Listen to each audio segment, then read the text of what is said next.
Welcome to PLZ Soccer's YouTube channel. This is the European Football Show. I'm your host, Patrick Mullen, delighted to be joined by Blair Malloy as we delve into all of another week's exciting Champions League football. But before we get into any of that, we've got to talk about what we are wearing. Usually we wear retro football shirts. Today Blair's decided to go for a jacket of some sort. I mean, the Scottish summer hasn't kicked in yet, so it's still a bit chilly outside. So I've decided to go for a jacket instead of a shirt this week. This is a Shakhtar Donetsk jacket from, I think, the mid-2000s, 2009, 2010 sort of era, something a little bit different this week. I see you've gone for a Manchester United shirt this week. Yeah, Manchester United number from the 2010-2011 season when they actually, I think it was the last time they ever got to a Champions League final where they lost 3-1 against Barcelona. Taken apart by Barcelona in that final, I remember rightly. A competitive game, if I remember it correctly. also at Wembley, so nice. At Wembley, I thought, bring it back to where we're heading to this week. But I think we'll go back into it. We'll go straight into this Champions League because, well, Man United are nowhere near that. Let's take a look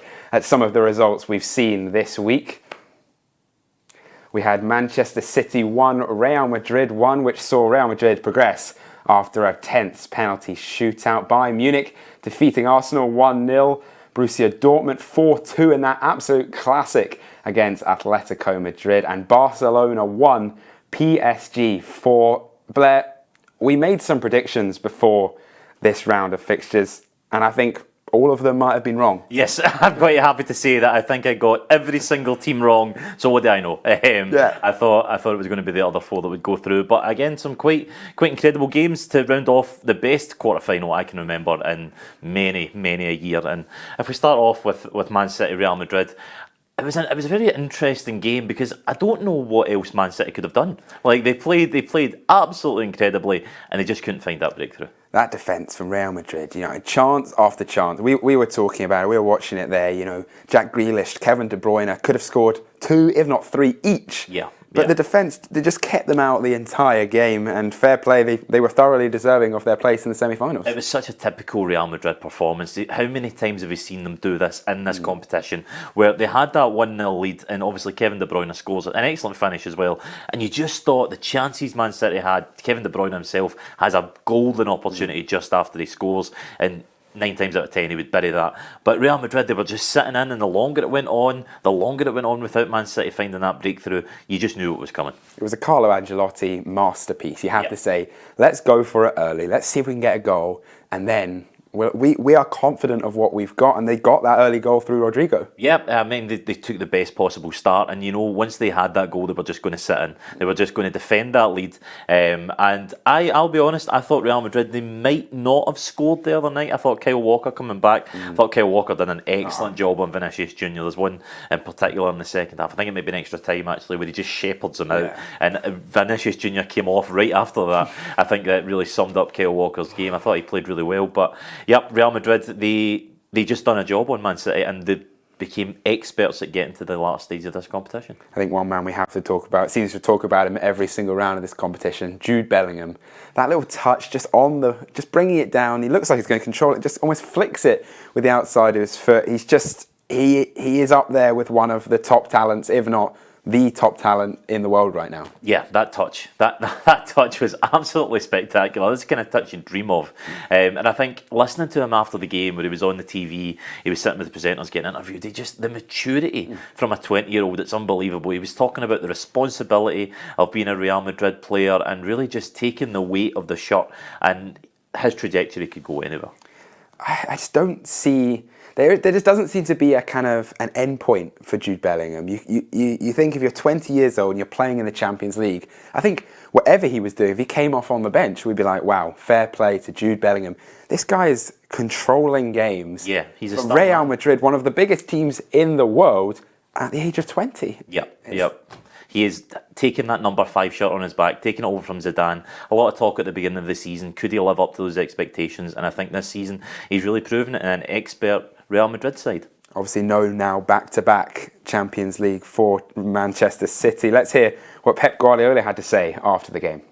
First of all, congratulations to Real Madrid to reach the semi-finals. They defend so deep with incredible solidarity. So we did everything. I don't have absolutely any regret about what we have done. So always we try as a managers, and so create more and concede less.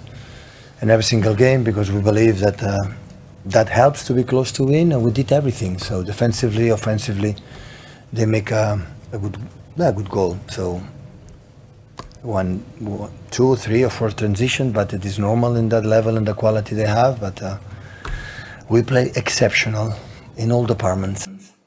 Obviously wasn't a good week for the English teams in the No. Champions League. Manchester City out, and now they follow it up with Bayern Munich defeating Arsenal. Yep, Arsenal also. My tip for the competition finally comes to an end. I'm not listening to you ever again for football tips, by the way. You wouldn't be the first one to stop listening to me. In the quarter-final stage, Joshua Kimmich with that absolute bullet header to give Bayern Munich the lead. I thought Arsenal, it was one of those performances where after such a high from the first leg where it was 2 each, and you think maybe is there a little bit of a missed opportunity here? When they score that initial goal with Saka, you think this is on, they're going to take them here. Bayern Munich have been a bit faltering this season, but it wasn't to be. And Bayern Munich again, another team that are just so good at the back end of this competition that can do it in the latter stages, and done another job on Arsenal last night. So they obviously are in the toughest side of the draw, but I think when that tie came out, I think Arteta secretly would have been like, we could have had a lot harder opposition given Bayern Munich's struggles in the league this season, and they haven't taken advantage, you have to say. Yeah, and I mean, it seems to be almost like a curse for Arsenal when they go to Bayern Munich. That's the 5th time they have been eliminated from the Champions League knockout stages by Bayern, and it just seems like the German side have got their number. And I think Mikel Arteta, he can't be too disappointed, but he said last night it was a game of fine margins. It was a tie of very small margins. In the first leg, obviously, we conceded 2 very poor goals. That has a big effect in the tie. We're still alive, came here. I'm really proud of the players, how they stood up and the way they tried to play, what they tried to do, especially in the first half. And then it was a game that you could see an error, an individual magic moment. It was going to decide the tie. The margins are so small. Arsenal knocked out once again by Bayern Munich. And then just to add just an extra kick into the teeth, Harry Kane scored in the first leg. He's in that team, a Tottenham Hotspur legend. Yep. Gets them out of the Champions League. All of a sudden, this season that we've been talking about Harry Kane, it's been a failure. Leverkusen have lifted the league. Imagine he wins the Champions League in his first season. I think it's possible. I genuinely think it's possible. I think if you look at the other teams, you've got Real Madrid. Of course, they've got to get past Real Madrid. No, that could be the hardest game of the lot. But you look on the other side of the draw, which we're going to talk about. They're beatable. They are beatable teams. I think you get to this stage of the competition and anyone can win it. You've 4 teams now, and any given day, any one of those games, you're 2 games away from the final, you're 3 games away from the winning the trophy.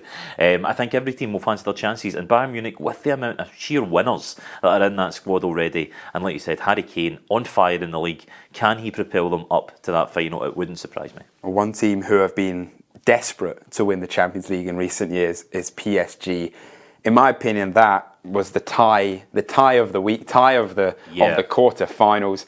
I wasn't expecting it. I've said it for years and years. PSG, they've got these top talents. They've got your Neymars, your Mbappe, your Messi. That team couldn't win a Champions League.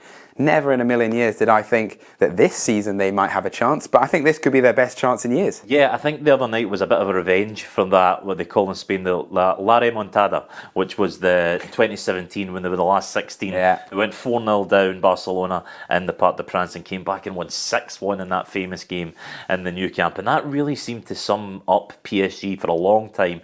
This team of guys who came in big money, a lot of superstars, not really a team, a lot of real big names, and they just couldn't quite get it over the line. Obviously got to the final against Bayern Munich a few years ago, but it seems like a bit of a different PSG team this time. I mean, when Barcelona went 1-0 up the other night, obviously the sending off changes the game, but you almost thought for Barcelona, PSG of old, that would be it done. You thought no chance they're coming back into this, but they managed to turn that around, and like I said, obviously the red card makes a huge difference. For me, it is a red card in today's game. I think so. I think it's it's a really hard thing to say, but you want your defender just to concede the goal or concede the chance. Let him go, let him take the shot on.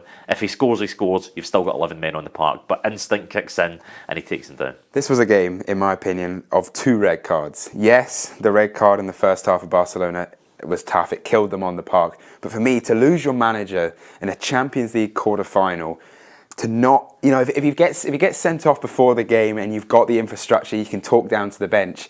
Mid-game, who knows how much they're going to really have, and to have him not there on the sidelines making those tweak adjustments, I think that's the difference when you get up to this level. Yeah, I think it can be overstated, the fact that he was sent off. And Xavi has always had this sort of reputation when he's at Barcelona of complaining about referees, complaining about decisions not going his way.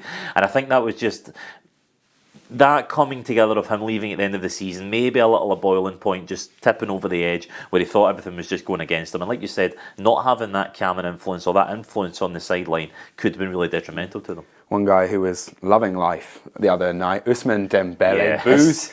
booze in the first game, booze when he was warming Did you see up. his reaction when he was coming off the park? That smile, you could not wipe the smile off his He face. loved it. I mean, he had a difficult time when he was at Barcelona, injury after injury, but he seems to have found some great form for PSG. Yeah, he seems to have really found a home there, and I think that if we take a look here back at PSG in the summer of 2023, I think they've done a regeneration almost of their outs and ins. Like you see there, they've taken these big name players out the team: Neymar, Messi, Sergio Ramos, Mauro Icardi, Marco Verratti, Julian Draxler, Jorginho Wijnaldum. These are all household names, all players that are really, you would say, at the top end of their game, or world-class players. And they've brought in players who maybe aren't quite at the same level of notoriety. Milan Skriniar, Marco Asensio, Manuel Ugarte, Lee Kang-in, Gonçalo Ramos, Ousmane Dembele, Bradley Barcola, Randall Kolo Muani.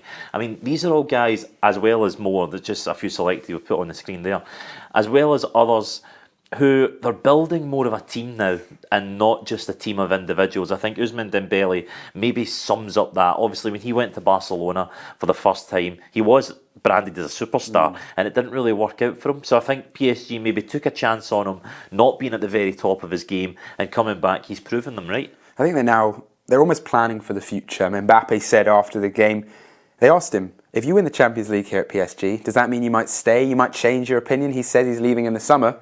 He says no. So there's obviously been conversations that Mbappe's gone, Messi's gone, Neymar's gone. This team now has to find its feet, has to find its ideology, what it's all about. And it looks like the PSG board have done really well. And who knows how far they could go in this tournament. Yeah, I think the future's bright for PSG. I think that you can say they definitely have the plans in place to move on from these big superstars. I think Bradley Barcola is one, the perfect example. He signed from Lyon last summer. I think this boy's incredible. I think he has the world at his feet. Every time I watch him, he's dynamic, he's fast, he always looks like he's going to score. Him coming on in the first leg for me really changed the game. And I think him, along with guys like Vitinha, another one who really impressed over the two legs. That was an excellent goal the other night. Actually spent time at Wolves, which I didn't know about. He had a season at Wolves. I did not know that, actually. In 2020, 2021. He played a lot at Porto, didn't really quite make it through, went on a season long loan to Wolves. PSG took a chance on him when he went back to Porto, and he's really coming to the fore now. So it just goes to show that you don't maybe have to buy in these big names all the time, but rather build a team that meshes together rather than the big names. Mbappe, though, what a star. He's scoring goals for fun in the Champions League. That now takes him to second on the list of all-time goal scorers, only behind the one and only Cristiano Ronaldo. Quite a list to find yourself on. You've got Cristiano Ronaldo number 1, Mbappe number 2, Karim Benzema, Lionel Messi and Sadio Mane. Yep, some really, really top names in there. And Kylian Mbappe, 15 goals in the Champions League knockout phases behind Cristiano Ronaldo's 23. I can see Kylian Mbappe absolutely smashing that record in the coming years, especially when he ends up at Real Madrid, which we all know is a certainty to happen now. But like you said, I don't think anything is going to persuade him to stay in Paris, because he's definitely heading to Madrid. I think so. I just think for him, it's kind of like the Jude Bellingham effect. It's not about the money for these players. They're going to have enough money by the time their career comes to an end. He wants to play in that famous white shirt. He wants to go and win Champions Leagues with a fan base behind them that it's do or die. Yep. And it's understandable. Yep, I think that it would be a fitting end for him to end his time at PSG with a Champions League trophy. One team this season, though, that are not going to pick up the Champions League trophy are Atletico Madrid. And I really thought they would get through this. Dortmund have surprised me at every step of the way this tournament, and another great result the other night. I mean, I am amazed. If you had said to me before the start of this tournament that Borussia Dortmund would be in the semi-finals and would have a a Champions League semi against PSG to book their place into the final. I never would have believed you. I couldn't believe it when I was watching this game. The quality that Dortmund have. Sabitzer, I've never seen anything like it. He had absolutely none of that. Well, he did, but nowhere near the levels when he was playing for Manchester United. And he's out there looking like an absolute world beater. I think that's a general theme of this Dortmund team. There seems to be a lot of underdogs. Like you said, Marcel Sabitzer, when he was at Manchester United, maybe didn't show the form that he obviously had scoring goals like this. Ian Maatsen, another one, the fullback, he scored an absolutely great finish the other night on loan from Chelsea. His last 3 clubs have been Charlton, Coventry and Burnley. And now he's in a Champions League semi-final with Borussia Dortmund playing at left back. Absolutely incredible. And it's also summed up by their centre forward, Nicholas Füllkrug. He's 31-year-old, sort of journeyman striker. He's been at Werder Bremen twice, Greuther Fürth, Nuremberg, Hannover 96. He was playing in the German second division 2 years ago. This guy is going to go to the Euros. He'll be the second choice Germany striker behind Kai Havertz. And that header, it was just peak centre forward play, and I love to see it. This Dortmund side, well, this kind of run to the semi-finals is almost identical to their run back in 2012-2013. Jurgen Klopp is the manager. They make it into the semi-finals where they face Real Madrid, a side they played and lost to in the group stages. Of course, playing PSG in the group stages this year. Yep. Managed to beat them in the semi-finals and book their place into the final, which happened where? Wembley. Wembley Stadium. It's written in the stars. Could they do one better this season? I mean, like I said before, any team at this point can win it. I wouldn't put it past me if Dortmund can pull out the most unlikely of results this year. It would be quite something to see. But I think before we end, there's something we want to speak about. The fan allocations have been announced for the finals this year. Something we always want to see is home fans getting to travel to a European competition and see their team play. But as we've seen our years gone by with UEFA, it hasn't yet to happen. Yes, so I was reading up the Football Supporters Europe Association. They've criticised UEFA for the amount of tickets that are actually going to be distributed to either club in the final. They want at least 66% rather of tickets for finals to go to the clubs that are playing in the finals, so they can get a good split of either team. This year in the Champions League final, obviously, like you said, it'll be at Wembley, an 86,000 capacity. The teams will receive just 25,000 tickets each. That's 36,000 tickets left out with the two teams, the individuals. That's only 58% of the tickets given to both teams that are playing. It is the highest amount in the past decade, but it still falls short of that 66% FAC claim as acceptable. I think when you look at it on face value, 25,000 fans from each team will get to go to Wembley and see it. But as you filter down the levels, that's for me where the big problems lie. UEFA have a strict rule that whatever the Champions League stadium is that holds the final, the Europa League one must be smaller, and the Conference League must follow suit. So you've got the Europa League final happening in the Dublin Arena, a great arena, but it holds 48,000. Only 12,000 tickets will go to each team. So 24,000 tickets will be sold to the fans, and 24,000 will be left for general sale and corporate. For me, it's not enough. Yeah, and I mean, you look at, obviously it's very difficult to start at the beginning of the tournament and know who's going to get there. Like if you have I know Liverpool are 3-0 down, for example, but if they were to get there, 12,000 is a drop in the ocean in terms of the amount of supporters that would want to go to a European final. So obviously I think adjustments would need to be made, but I definitely think that it's not enough. I think that having that amount or that little, that only makes up 50% of the Aviva Stadium in Dublin. And that's a full half of the stadium that isn't going to be fans of either side, which for me, you want to see as many fans of each team as possible to make it a spectacle. You can have your general sale tickets, but to claim that corporate and general sale should have the same weight almost as the fans is incredible. You look at the Conference League final, and it almost seems as if UEFA have kind of understood. Yeah. You're playing it at the AEK Athens Stadium on the 29th of May. Now that holds, according to UEFA, 27,100 tickets.